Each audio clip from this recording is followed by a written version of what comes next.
Alright guys, how's it going? Welcome back. I recently bought a Toyota Hilux, and since then I've noticed how popular pickup trucks are. And it isn't just tradesmen either, and tradeswomen. They're popular with outdoorsy types. I mean, think about it, they do make sense. They're four-wheel drive, they're hard-wearing, they're rough and ready, they're very practical. You can throw your dogs in the back, or mountain bikes, or tents, and then just disappear out into the great outdoors. So today I thought we'd talk about the best pickup trucks you can buy on the used market for £15,000 or less.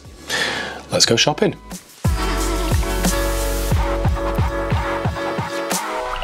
So we're going to go to autotrader.co.uk and then we'll go down to body type, pickup truck. Look at that, couldn't be easier, could it? And there are 6,438 to choose from. Now, I know quite a bit about these because, well, I buy and sell quite a few pickup trucks, to be fair. So hopefully in this video I'll talk to you about the ones to go for and the ones, well, you need to avoid. Right, what are the options then? Now there are lots of companies that make pickup trucks, so we just need to find a decent one, don't we, for 15k or less. I would avoid straight away the imports, because if you buy something like a Dodge Ram, for 15 grand you're going to get, well, for starters you're going to get an older one, and then you're going to have the difficulty with, you know, finding parts and somebody to work on it and all that sort of stuff. So let's be quite sensible. Fiat, now this is a bit of an unusual one, but they do something called a Fiat fullback, and it's basically a Mitsubishi L200 rebodied. Fiat did a deal with Mitsubishi, and hardly anybody knew about it, and as a result, nobody really bought one. But just because you see the Fiat badge doesn't mean necessarily that you're buying an Italian-made car. It is essentially a Mitsubishi L200. Now there are 2.4 litre turbo diesel. The engines are okay, to be fair. And straight away they do look like great value. So take a look at this one. This one is a 2017 with 61,000 miles on the clock. And it looks quite cool, doesn't it? I mean, it does look, just cover the badge up, it does look just like an L200. It's because it is. But yeah, that's not a bad looking thing, is it? Even quite like the name, really, fullback. Sounds sort of quite rugged and go anywhere, doesn't it? Inside it is, well, it's L200, isn't it? Straight away I've recognised that gear lever and those very 90s, excuse my voice, I'm coming down with a cold, and those very 90s sort of rocker switches. But yeah, if you want something a little bit unusual, that isn't a bad option. The only thing I will say, and the same is true of the Mitsubishi, the head unit, they're always like aftermarket units, and they're always a bit naff. Before we carry on looking at pickup trucks, I just need to say a big thank you to today's video sponsor. Today's video is sponsored by Surfshark. Now if you haven't heard of Surfshark before, they're a VPN service provider, so they help to keep you safe while you're online. Whether that's online banking or online shopping, they hide your IP address so cyber thieves can't view it. In addition to that, it blocks malware, phishing, ads and other kinds of nastiness, which in turn can speed up your bandwidth and make your device run much more smoothly. The last thing I want to do is have my credit card details stolen or have my bank account hacked into, and since I've been using Surfshark, touch wood, that just hasn't happened. Another good thing about Surfshark is you can change your location settings so you can watch your favourite content from online streaming services like Netflix, even if it isn't available in your area. You know, sometimes you want to watch a show or film and it says it isn't available. Well, with Surfshark you can change your location settings so that it thinks you're in a different territory, then all of a sudden it becomes available. Very clever. You can download it very easily from the App Store and you can use it on multiple devices. It's cheap and easy to use. We're all online a huge amount of time these days and you just don't know how much information you're putting out there, so it's better to be protected rather than not. Especially if, like me, you frequently use public Wi-Fi at train stations, airports, fast food restaurants, that sort of thing. If you're interested in checking out Surfshark and you want to get an even better deal, then don't forget to use my promo code HighPeakAutos, all one word, and you'll get 3 months extra totally free. Or alternatively, click the link below in the video description, or just visit surfshark.deals/HighPeakAutos. It couldn't be easier. So thanks Surfshark for sponsoring today's video. Right, back to the best pickup trucks. Right, let's switch brand then. We'll head over to America. Let's look at the Ford Ranger. So you'll see there's an F100, F150, F350. They're all US imports, so you want to avoid those, I think, for the same reason I mentioned with the Dodge Ram. And there are 2,500 Ford Rangers. Now, I've had loads of these, loads and loads. So let's see what £15,000 will buy you. It should buy you the, not the latest shape, but the one before that. And they were quite good. So they either offered it with a 3.2 litre diesel or a 2.2 litre diesel. Now take for example this one. This is a 3.2, it's a 2012, and it is 11,993. That's one thing I should point out early on actually. Because these are commercial vehicles, a lot of them will have VAT. So if you see an odd price like that, 11,993, that might, to be fair, you'd have to call or read the advert thoroughly. He might have just priced it at that point just to make the price seem attractive. But it might be an odd figure because there's VAT on top of it. So when the first owner buys a brand new pickup truck, they pay VAT on it. Now if they're a VAT registered company, then they have to sell it then with the VAT. But over the line, by the time the car's, you know, the truck's 12 years old like this one is, it might have fallen into the hands of a private person who's then just had to swallow the VAT and then can't charge it when they come to sell it. So if you're a private person, you want to try and find one without VAT. If you're a company that's VAT registered, it won't make any difference. I hope that explanation was clear. It might not have been, but I knew what I meant in my own head. Well, this one looks quite cool, and the 3.2 is very grunty. It's got plenty of get up and go, and that looks quite cool as well. So the Ford Ranger then is quite a good option. I once had one that era actually. They were quite cool. They had a weird handbrake that was like an umbrella handle, and I think actually looking at that, now I really want one. I think it's aged really well. That looks quite cool. It's almost like an old Ford Explorer. Anyway, they are a little bit old those, and they are prone to blowing head gaskets, so maybe avoid one of those. If you've got 15 grand, as I always preach, you're best off spending sort of 13 grand and keeping a couple of grand back for a rainy day. If you can't stretch to a wild track, or you don't really like the obnoxious styling of the wild track, then perhaps just go for something like an XLT.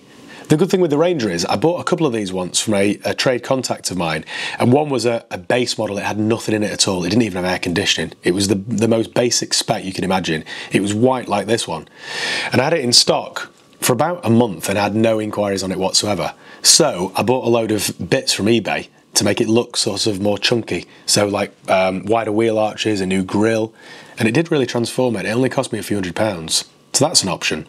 It's quite easy to do as well because all the parts just bolt on. And then straight away, as soon as that was done, I rephotographed it and it sold like that. Right, what else have we got? GMC, no, Great Wall. I can't believe there are only 3 Great Wall Steeds. I did a review many years ago with the Great Wall Steed because I couldn't believe how, well, they were just great value. And now they've obviously all been scrapped. Doesn't really say a lot about the Great Wall Steed, does it? In my video, I clearly remember saying if you're buying a pickup truck for a member of staff, they'll abuse it anyway, so you may as well buy a cheap one. But if you're buying it for yourself, you don't want one, you want a Hilux. That's what I remember saying. And I think that point's been proved here. The fact that there are only 3 in existence means they haven't fared well. Okay, let's move on to Isuzu. Now, Isuzu do the D-Max. And to be honest with you, I'm not a huge fan of the D-Max. Most of them are a 1.9 litre turbo diesel, which is it's underpowered for a heavy pickup truck. I know it'll tow 3 tons, even that little 1.9, but you just have to work it so hard. And on top of that, the ride is appalling, and I mean atrocious. The most common model, or the most popular, is the D-Max Rodeo. And they ride, well, it rides like you're on a rodeo bull. They're just terrible. Pickup trucks in general don't ride particularly well, but the D-Max, for some reason, you just bounce all over the road. It's really, yeah, I wouldn't have one for that reason. So, I don't know why we're continuing to look. I would discount the Isuzu D-Max. There we go. I even tried the brand new model, and it was called something like a Steel. So it was a D-Max Steel, and it looked really cool. I was at the SMMT test day recently at Millbrook Proving Ground, so I took it on a lap of the track, actually. And it was the same 1.9 litre turbo diesel, and it was nice because it was a brand new truck. But after 5 minutes in it, I just wanted to give the keys back. It wasn't for me. Let's move on to KGM. Now, KGM is the new name for SsangYong. They've rebadged it. Sadly, though, it's still the same old dross. So, you've got the KGM Musso, also known as the SsangYong Musso, and it's a big ugly thing, isn't it? The only good thing about these are they're cheap. It's a bit like the Great Wall Steed. If you want one for yourself, though, this isn't the sort of thing you want. Let's move away from this because it's making me feel all sad. Now, Maxus, they're a Chinese company. They bought the name, I think, from LDV. You know the old faded red postal vans?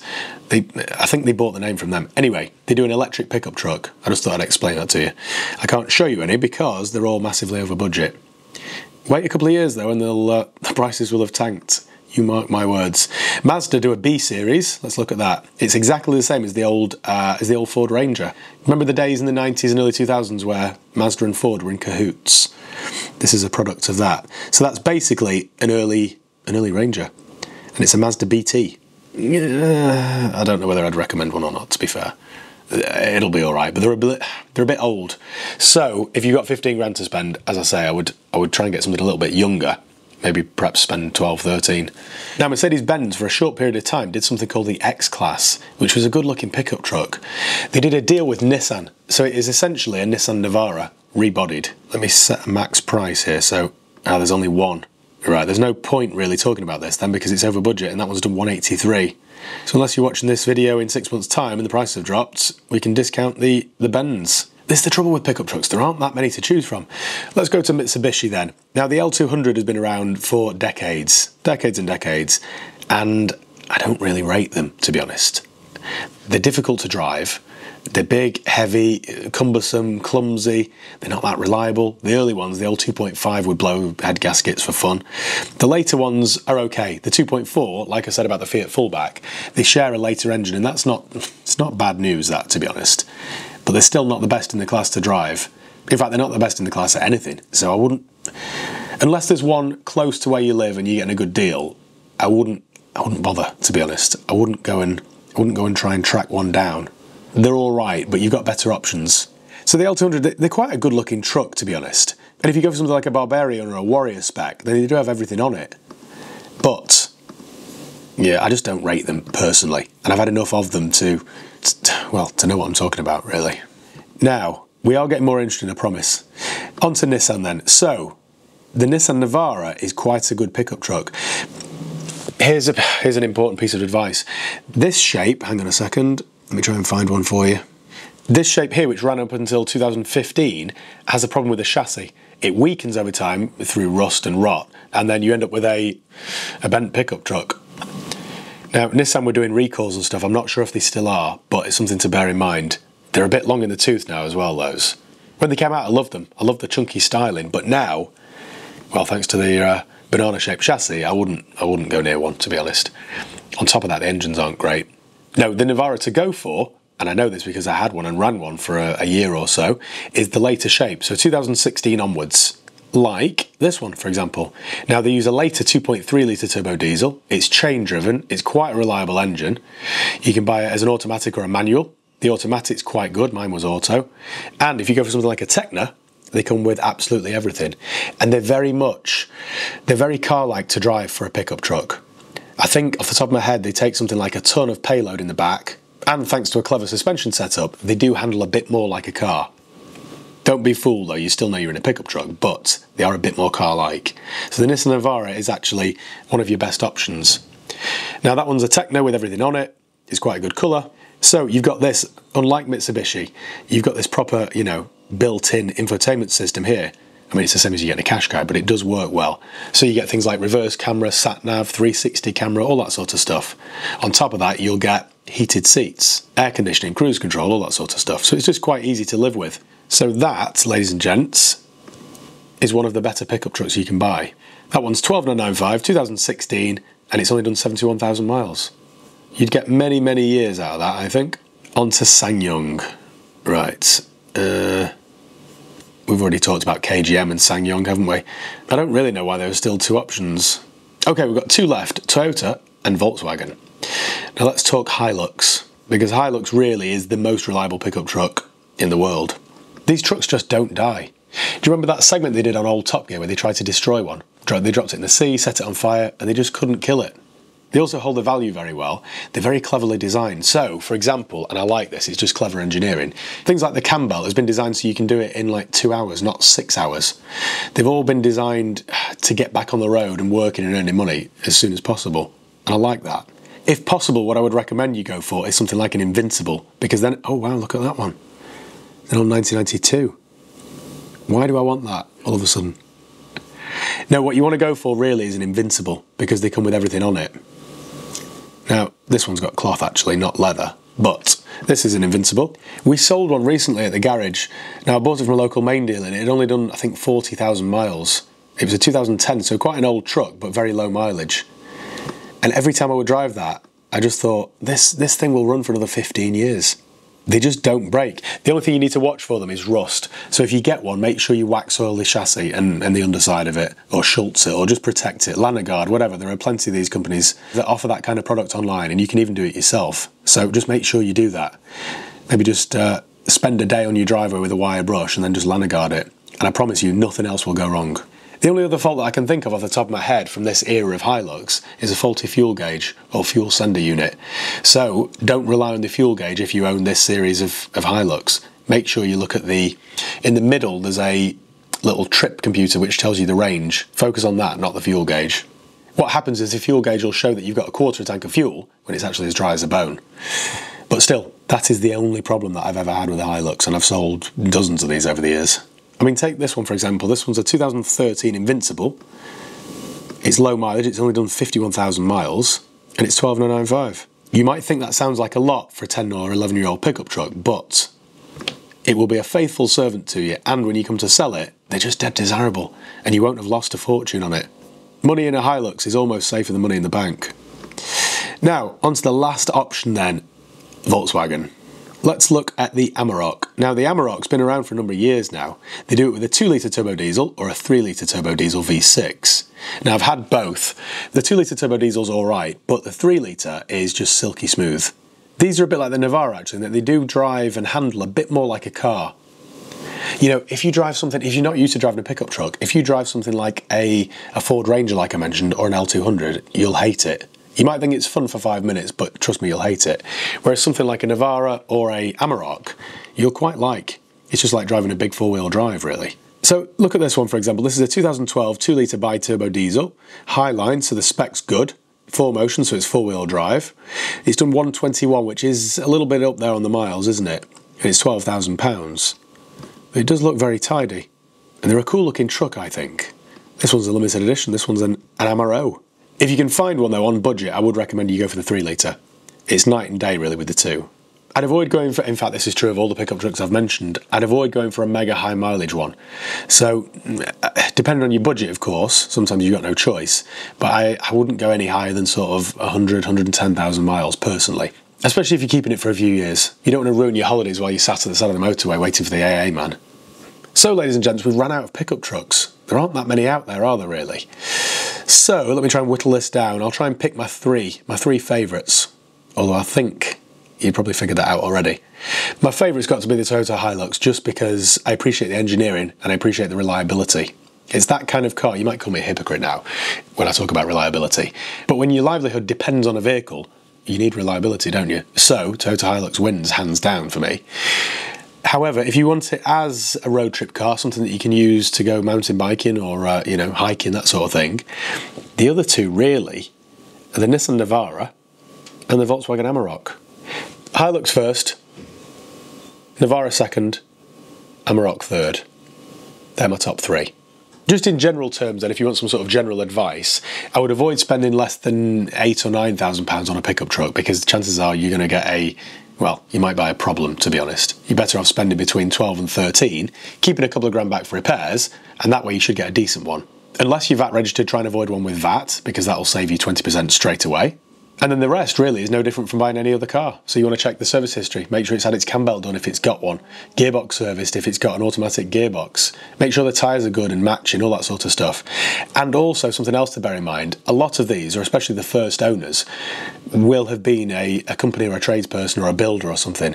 You want to try and avoid buying one that's been used by a scruffy builder as a builder's wagon.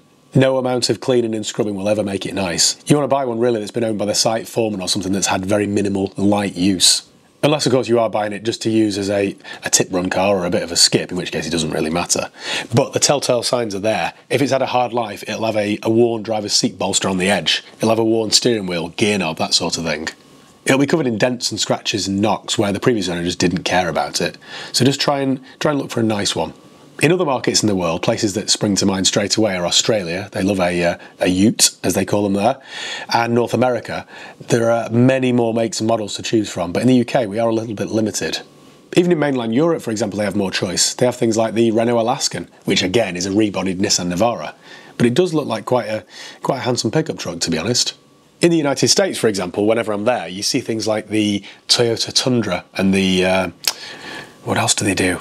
Oh, they have loads of giant pickup trucks over there. For starters, they wouldn't really fit on the roads here in the UK. So it does make sense that they're not sold here. Even things like the Jeep Gladiator, we don't get that here in the UK. If we had more of a selection, this video would have been an hour long, wouldn't it? But we don't, so it's not. Well, I think that's about it, guys. So thank you once again for watching. Make sure you give the video a thumbs up if you enjoyed it. Make sure you subscribe if you haven't done already. You can follow me on Facebook, Instagram, Twitter and TikTok. I'll leave the links below. And yeah, I'll see you next time, where hopefully my voice is back to normal. See you guys. Thank you.